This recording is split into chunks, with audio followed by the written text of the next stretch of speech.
ada ini. Belum biasanya ya yang tahu orang-orang program. Karena kita memang dengan media ini kan cukup, dukungan media cukup bagus, kuat ya kayak gitu. Tribuners, ini saya bersama Mbak Ifada. Beliau salah satu pegiat penjangkauan HIV/AIDS di Tulungagung. Mbak Ifada, memperkenalkan diri langsung aja. Oke. Namanya siapa? Ya, saya Ifada Nurrahmania, psikolog. Saya dalam hal ini selaku sekretaris 1 Komisi Penanggulangan AIDS. Jadi Komisi Penanggulangan AIDS adalah lembaga koordinatif MONEF dan berkaitan dengan kebijakan penanggulangan HIV/AIDS. Mbak, saya ingin bertanya soal PrEP. Ada satu hal yang baru untuk mencegah penularan HIV/AIDS, yaitu PrEP. Apa itu PrEP, Mbak? PrEP itu jadi apa ya, teman-teman menyebutnya obat baru kayak gitu ya. Artinya memang obat ini bisa untuk mencegah terjadinya penularan HIV.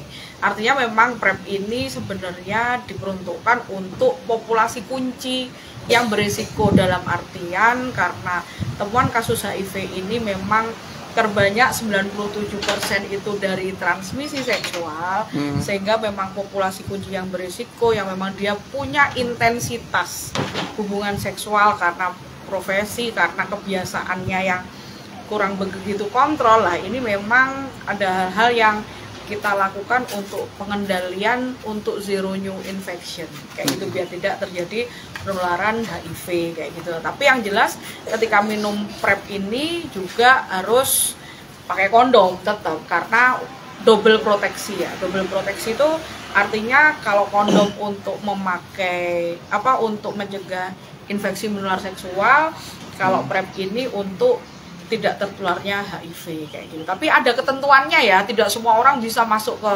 PrEP. Jadi kalau yang ranah normatif tetap yang paling efektif adalah ya kalau belum pernah menikah, masih lajang ya harus absen seks, nggak usah buru-buru kayak gitu. Steril, belum berhubungan seksual itu harus dijaga. Semua akan indah pada waktunya. Dan juga bagi yang sudah menikah juga punya pasangan, perlu untuk be patient, setia pada pasangan. Memang kalau dulu mungkin orang lebih mengenal kondom ya J, ketika nggak bisa absen seks, kemudian nggak bisa setia, pakai J kayak gitu. Jadi ini tidak, pembahasan PrEP ini bukan untuk normalisasi bagi orang yang populasi kunci, tapi ini kita lebih merespon realitas ya, realitas bahwa penanggulangan HIV/AIDS bukan hanya di Tulungagung ya, di seluruh Indonesia dan dunia ini memang kebanyakan dari transmisi seksual. Tinggal bagaimana daerah merespon tentang isu atau problematika ini. Ketika kita tidak terbuka pada masyarakat, orang juga nanti tidak semakin paham. Yang bagian normatif tetap itu ranah-ranah steril yang harus kita jaga. Bagaimana orang tetap ya udah di koridor itu, setia pada pasangan lah, terus juga jangan berhubungan seks yang tidak aman, artinya sudah punya pasangan tapi masih dengan yang lain. Ini juga bagian dari yang tetap lebih efektif kayak gitu ya. Tapi kalau PrEP ini memang alternatif ya, alternatif ketika dia misalnya bekerja seks, kemudian dia juga LSL, lelaki seks lelaki, ini memang PrEP ini bisa menjadi pilihan untuk pencegahan. Tapi ini juga memang bisa dilakukan dengan ketentuan yang berlaku ya, karena memang ini baru ada di 4 puskesmas di Tulungagung. Nanti pihak dinas kesehatan sebagai lembaga teknis ini memang sudah menyiapkan ya, karena ini juga sudah ada aturan dari Menkes kayak gitu ya, Kementerian Kesehatan. Apa yang membedakan dengan ARV? Nah, kalau ARV ini kan orangnya sudah positif HIV. Jadi biar virusnya itu, laju virusnya itu tidak makin banyak ditekan dengan ARV, sehingga dia biar tetap sehat dan produktif. Kalau PrEP ini posisinya dia harus dites dulu. Kalau dia misalnya iya saya tuh ganti-ganti pasangan misalnya, terus saya tuh juga kadang diajak kencan nggak bisa nolak misalnya, ya udah berarti perlu mau masuk PrEP harus dikonseling dulu sama teman-teman di puskesmas dan juga teman-teman di LSM kayak gitu, yang memang menjangkau untuk populasi kunci kayak gitu. Jadi nanti mereka akan diajak ke puskesmas, nanti sudah ada kuesioner, ada pertanyaan-pertanyaan kayak gitulah. Nanti ada tes HIV-nya. Kalau ternyata DE hasilnya positif, ya dia nggak bisa masuk PrEP, dia harus ARV. Oke. Gitu. Siap. Untuk tahap awal, Mbak, sudah berapa yang mengakses PrEP di Tulungagung? 22 dan 26, berarti hampir 50 lah Hampir kita. 50. Padahal ini baru berapa pekan ya, setelah latihan yang diselenggarakan oleh Dinas Kesehatan, terus kemudian KPA juga dilibatkan, teman-teman LSM Redline, CESMID, dan juga KDS Hub Community, dan juga Pokja di Komisi Penanggulangan AIDS dilibatkan.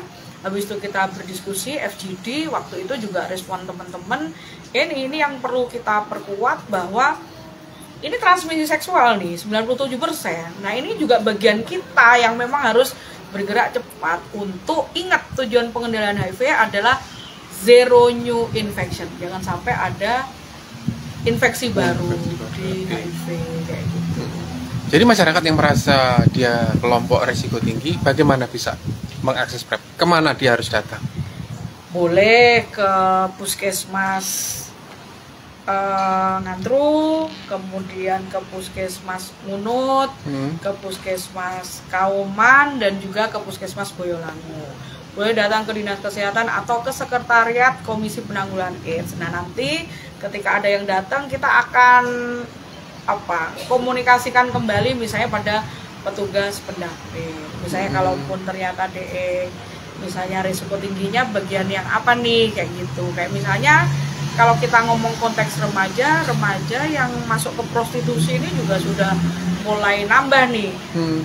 Dan itu cukup senyap kan penambahannya. Tapi dari kepiawaian teman-teman ini bisa nangkep ini nih, sehingga harus segera kita lakukan proteksi. Karena ini juga untuk melindungi populasi yang lebih besar, yaitu masyarakat Tulungagung utamanya. Kendalanya sejauh ini apa sih, Mbak? Yang apa, Mas? Penerapan PrEP ini?